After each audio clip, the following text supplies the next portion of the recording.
सिलसिला जारी रहेगा।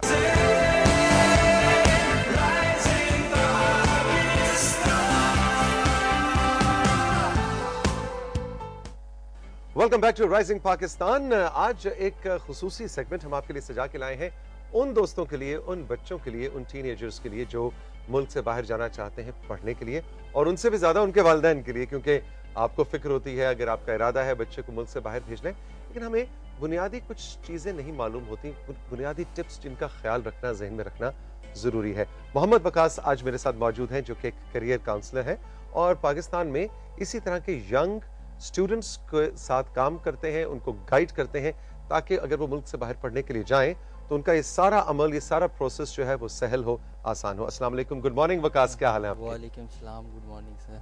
अच्छा जी वकास, तो वो क्या 7, 8, 5, 6, 11, 12 टिप्स हैं जो आप हमें बताना चाहेंगे? क्या इश्यूज आते हैं, वो कौन सी बुनियादी चीजें जिनका हम ध्यान नहीं रखते और बाद में मसला होता है?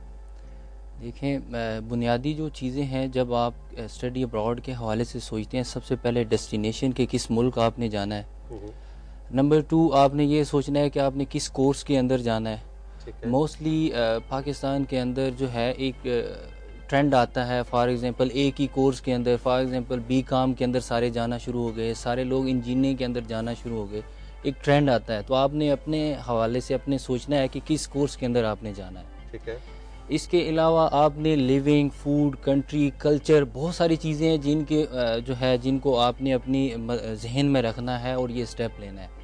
मोस्टली फूड और कल्चर से क्या मुराद है? फूड एंड कल्चर से मुराद ये है कि मोस्टली हमारे यहाँ लोग लास्ट 4-5 ईयर्स में MBBS इंजीनियरिंग के MBBS के लिए और इंजीनियरिंग के लिए करने के लिए जो है वो चाइना चले गए। ठीक है। अब वहाँ पे डिफरेंट कल्चर था, हलाल फूड अवेलेबल नहीं था, सारी चीज़ें थी। तो बाद में जो है वो स्टूडेंट्स अक्सर कंप्लेन करते थे कि जी हम आ तो गए हैं, सारी चीज़ें, लेकिन अब यहाँ पे सर्वाइवल हमारे लिए बहुत ही मुश्किल है। बिल्कुल इसी तरह से वकास, मेरा ख्याल है मौसम का भी ध्यान रखना जरूरी है। आप शौक में चले तो गए और पता लगा एक ऐसे मुल्क में, एक ऐसे शहर में आप चले गए जहाँ -25 या -30 टेम्परेचर है, और आप गए कराची से हैं जहाँ पे सर्दी का कॉन्सेप्ट बहुत ही मुश्किल है समझना कि भी इतनी सर्दी भी हो सकती है।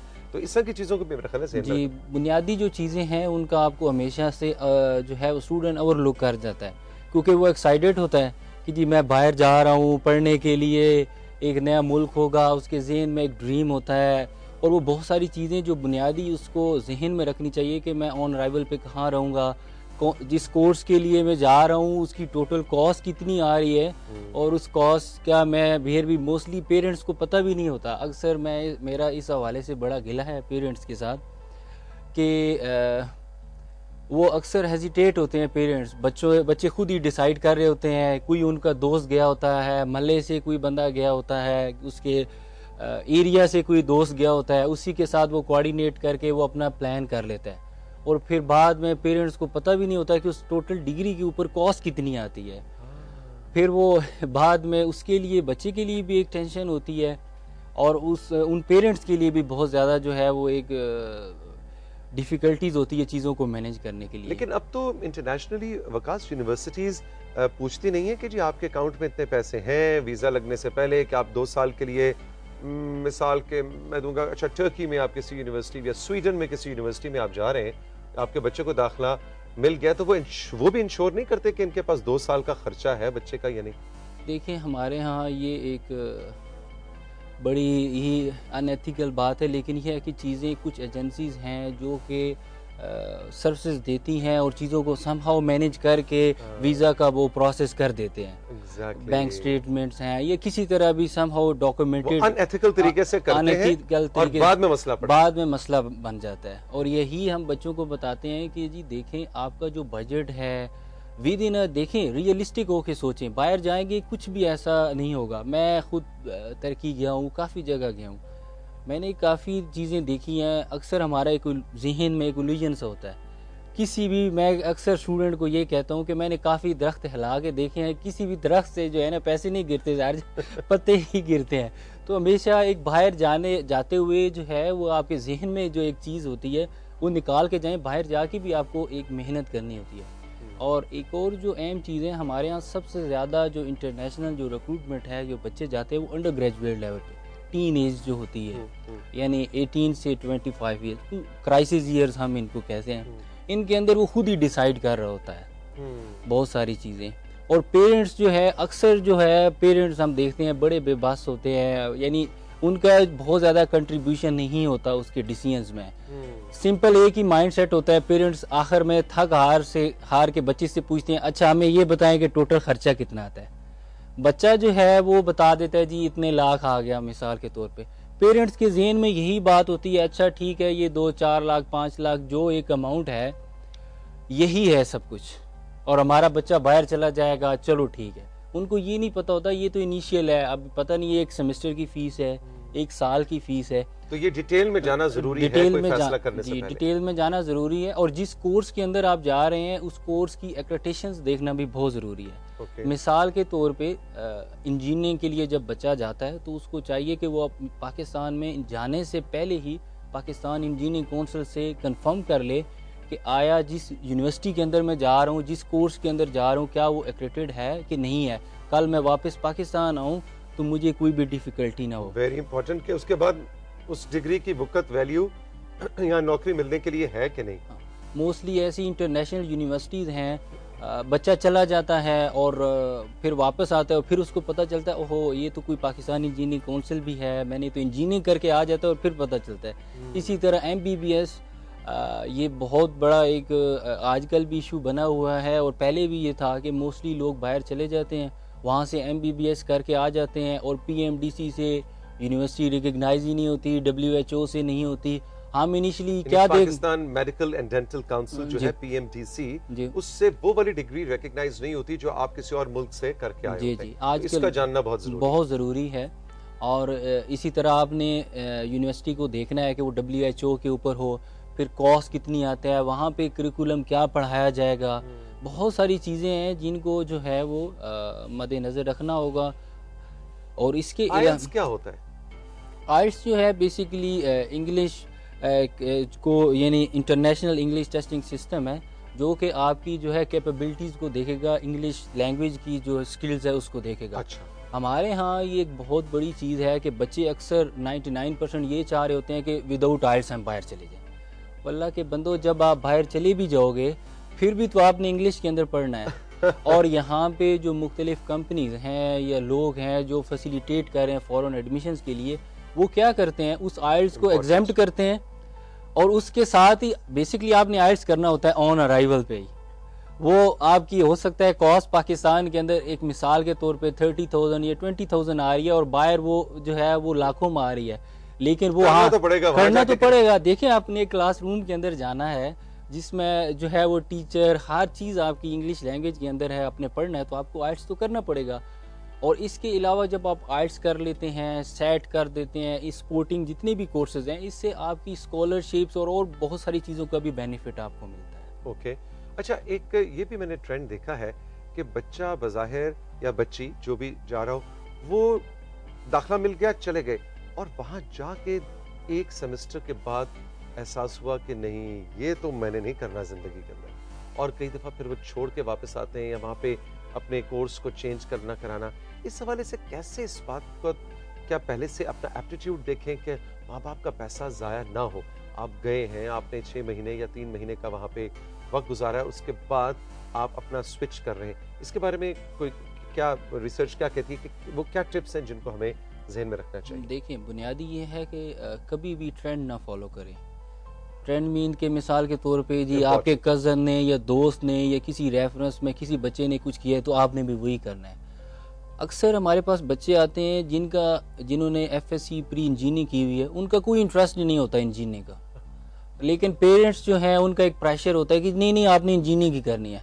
अब होता क्या है कि जब वो इंजीनियरिंग करके आ जाता है फिर उसको जॉब नहीं मिलती, और लोग ये समझते हैं कि इंजीनियरिंग में जॉब नहीं है। इंजीनियरिंग की जॉब नहीं खत्म हुई, वो तो है, लेकिन बेसिकली आपका इंटरेस्ट नहीं था, आपने जस्ट, और आपकी इंतहाई डिफिकल्टीज होंगी वहाँ पे कैरी करने के लिए, इसलिए आपने अपनी जो हमेशा जो अपना पर्सनल इंटरेस्ट है उसको सामने देखना है। और हमारे ऊपर एक सोसाइटी का भी बड़ा प्रेशर होता है। आई मीन के फॉर एग्जांपल FSC के बाद अक्सर 2 ही रास्ते हैं, जी आपने या तो डॉक्टर बनना है या इंजीनियर बनना है।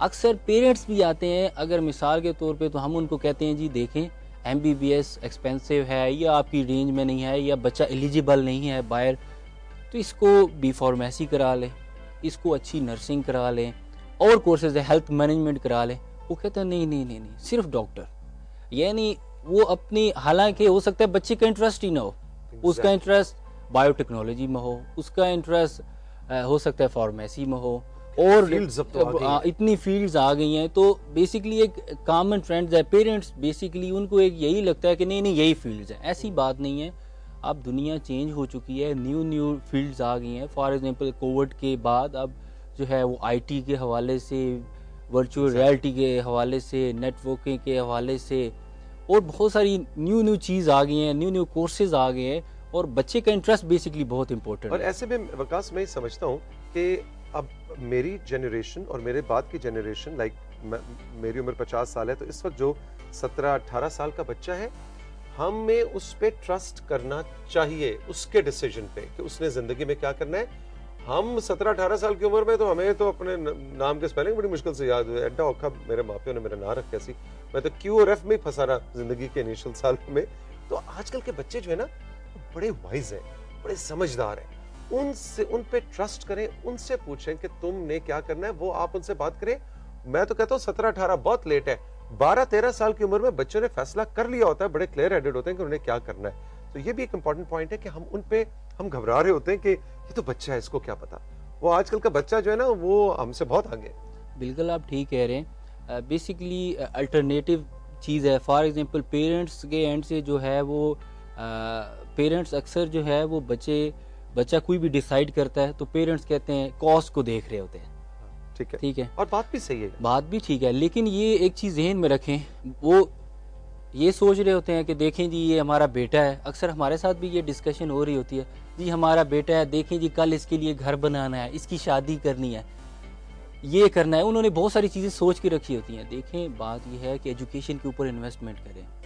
बच्चे का काम है, यानी बच्चे की जो रिस्पॉन्सिबिलिटीज़ हैं कि उसने अपना कैरियर चूज करना है जिसमें उसका इंटरेस्ट है। मैं तो बच्ची का लफ्ज़ भी अगर आपकी इजाज़त से ऐड कर दूं बीच में, बिल्कुल कर दें, बच्ची के ऊपर भी उसकी एजुकेशन पे इन्वेस्ट करें। बिल्कुल ऐसा ही है। फीमेल्स का तो हम नाम भी लोग नहीं लेते मोस्टली, जो है वो जब बच्ची की इन्वेस्टमेंट के हवाले से बात आती है एजुकेशन के, तो बिलीव मी वो बड़ा ही एक मुश्किल, बहुत ही मुश्किल डिसीजन होता है। नहीं ऐसी बात नहीं है।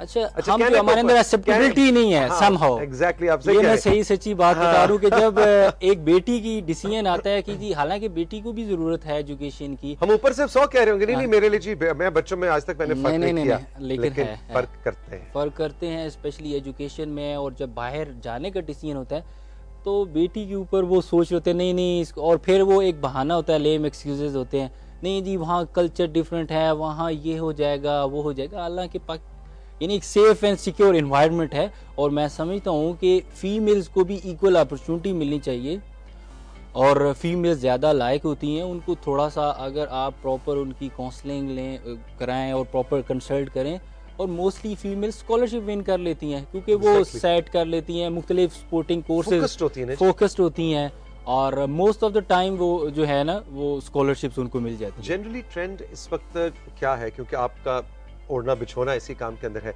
आजकल। मेरा अब कोविड को जरा 2 मिनट साइड पे कर दें, कोरोना वायरस आया तो उसके बाद तो पूरी दुनिया ही जैसे कहते हैं ना रुक गई है, लेकिन जनरली मेरा ख्याल है पिछले 4-5 साल में, बल्कि मैं कहूँगा 8-10 साल में, 5 साल में लड़कियां बाहर पढ़ने जाने की रेशो काफी बेहतर हुई भी है। पाकिस्तान से बच्चियां, मुझे अब अपने जान पहचान आगे पीछे मैं सुन रहा होता हूँ, मेरी अपनी भांजी मतलब बड़े आसानी से, और ऐसी फैमिलीज है जो आसानी से फैसला कर लेती हैं। देखिए, do you agree with me या नहीं? आप देखिए बात यह है कि पाकिस्तान में 70 to 75% जो आबादी है वो विलेजेस साइड और साइड एरियाज है, मेन सिटी साइड के। बेसिकली वहाँ पे अभी ये ट्रेंड नहीं आया समहाउ, लेकिन बड़ा है। लेकिन उसमें भी अब ये है कि क्योंकि जॉब मार्केट पाकिस्तान में कम होती जा रही है। देखें एक चीज़ में बड़ी ही इम्पोर्टेंट है, जब आप बच्चा आपका बाहर जा रहा होता है तो जब आप पूरी कॉस्ट को देखते हैं, चीज़ों को देखते हैं, बच्चे के जहन में एजुकेशन डालें ना कि जॉब डालें। हम वो एयरपोर्ट पे उसको भी बाय बाय भी कर रहे होते हैं और यही कहते हैं पुत्र ये जो हमने आपको पैसे दे दिए हैं, कहीं से अरेंज करके दिए हैं, अब आप जानो, आपका काम ना जाने।